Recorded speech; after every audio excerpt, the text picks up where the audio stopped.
I think this was something that was overlooked in the Republican passed bill because people who don't depend on Medicaid think they won't be affected. But what people don't realize is that when millions of Americans get kicked off Medicaid coverage, they're still going to need to go somewhere when they get too sick or they can't treat it at home. And where are they going to go? The emergency rooms.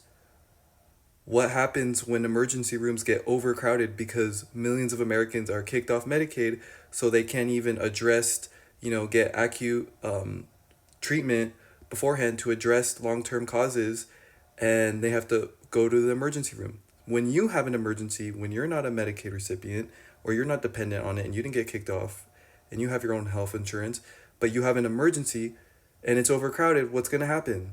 You see, these things affect you. Or even if there's this myth that people who are on Medicaid just sit back and are in their mom's basement playing video games and living off Medicaid checks when Medicaid is not welfare, so that doesn't even make sense.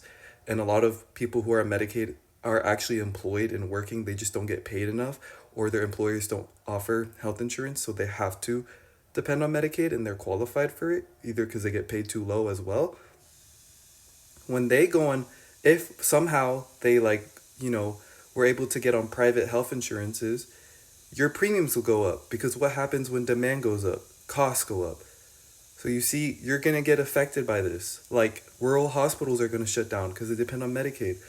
A lot of hospitals, if you work at a hospital, if you're a nurse, doctor, medical assistant, they may fire people or close down because of a lot of hospitals depend on their funding for Medicaid. So just because you're not a straight up Medicaid recipient doesn't mean that this bill is not going to affect you. It's going to impact everyone.